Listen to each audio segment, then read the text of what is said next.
അപ്പോൾ നമുക്ക് ശംഖുപുഷ്പത്തിൻ്റെ ഒരു ഫേസ് പാക്ക് ഉണ്ടാക്കി നോക്കാം. ശംഖുപുഷ്പം എന്ന് പറഞ്ഞു കഴിഞ്ഞാൽ നല്ലൊരു എഫക്റ്റീവായിട്ടുള്ള ഒരു പൂവാണ്. ഏതൊരു കാര്യത്തിനും നമ്മുടെ ചർമ്മ സംരക്ഷണത്തിന് ഫേസ് പാക്കുകൾ ഒക്കെ നമുക്ക് ഉണ്ടാക്കാൻ പറ്റുന്ന ഒരു പൂവാണിത്.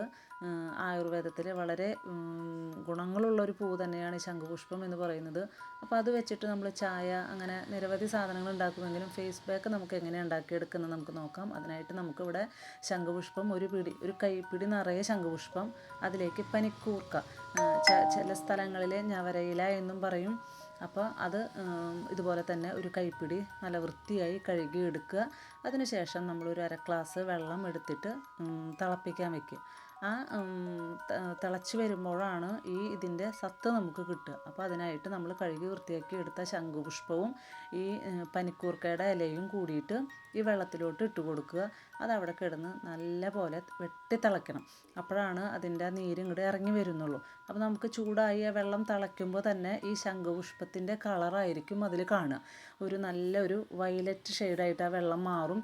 അതവിടെ കിടന്ന് നല്ല പോലെ വെട്ടിത്തിളച്ച് നമ്മളൊരു ഗ്ലാസ് വെള്ളമാക്കിയിട്ട് വേണം നമുക്കത് എടുക്കാനായിട്ട്. നമുക്ക് ക്വാണ്ടിറ്റി കൂടുതലുണ്ടെങ്കിൽ നമുക്ക് ക്വാണ്ടിറ്റി കൂടുതലുള്ള വെള്ളം വെച്ചിട്ട് നമുക്ക് എടുക്കാം. ഇതിപ്പോൾ ഒരു കൈപ്പിടിയുടെ അളവായതുകൊണ്ടാണ് ഇത്രയും വെള്ളം വെച്ചിട്ട് നമ്മൾ എടുക്കുന്നത്. അപ്പോൾ ഇത്ര മതി നമുക്കൊരു ഫേസ് പാക്ക് ഉണ്ടാക്കാനായിട്ട്. നമുക്ക് ഇത്ര മതി.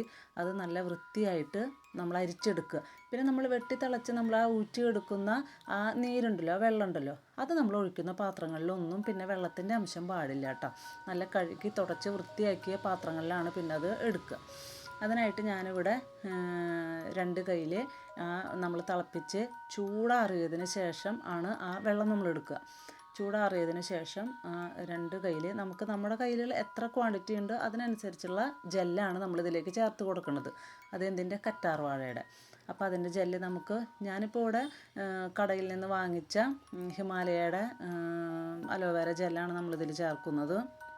നിങ്ങളുടെ കയ്യിൽ ഫ്രഷ് അലോവേര ജെല്ലുണ്ടെങ്കിൽ അത് നല്ലപോലെ അതിൻ്റെ നീരൊക്കെ കളഞ്ഞ്, അതിനൊരു കറവെള്ളമുണ്ട്, അതൊക്കെ കളഞ്ഞ് നല്ല വൃത്തിയാക്കിയതിന് ശേഷം അതിൻ്റെ ആ പൾപ്പ് എടുത്തിട്ട് നമുക്കിതുപോലെ ഉണ്ടാക്കാം.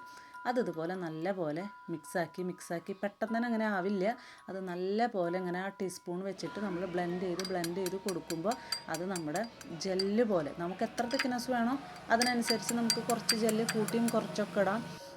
നമ്മുടെ മുഖത്ത് ഇങ്ങനെ പുരട്ടുമ്പോൾ ഒഴുകി പോകാൻ പാടില്ലല്ലോ. അപ്പോൾ ആ ഒരു കൺസിസ്റ്റൻസി ആവുമ്പോൾ നമുക്ക് ഏതെങ്കിലും ഒഴിഞ്ഞൊരു കണ്ടെയ്നറിലാക്കിയിട്ട് അടച്ച് സൂക്ഷിച്ച് വെക്കാം. ഫ്രിഡ്ജിൽ വെക്കണം എന്നൊന്നുമില്ല. ഇനി ഫ്രിഡ്ജിൽ വെച്ചാലും കുഴപ്പമില്ല. നമ്മൾ പിന്നെ വെള്ളത്തിൻ്റെ അംശമൊന്നും ആവാത്തത് കൊണ്ട് ഫ്രിഡ്ജിൽ വെച്ചില്ലെങ്കിൽ നമുക്ക് ഉപയോഗിക്കാം. ഇതുപോലെ വേറൊരു കളറോ ഒന്നും നമുക്ക് പുരട്ടി കഴിഞ്ഞ് കഴിഞ്ഞാൽ ഈ ഒരു വയലറ്റ് ഷെയ്ഡൊന്നും നമ്മുടെ ശരീരത്തിലുണ്ടാവില്ല. കയ്യിലോ മുഖത്തോ എവിടെ വേണമെങ്കിലും നമുക്ക് യൂസ് ചെയ്യാവുന്നതാണ്. നല്ല റിസൾട്ടുള്ള ഒരു ഫേസ് പാക്കാണ്. അപ്പോൾ എല്ലാവരും ഒന്ന് ട്രൈ ചെയ്ത് നോക്കുക. എന്നിട്ട് എനിക്ക് ഫീഡ്ബാക്ക് അറിയിക്കുക. Okay, thank you.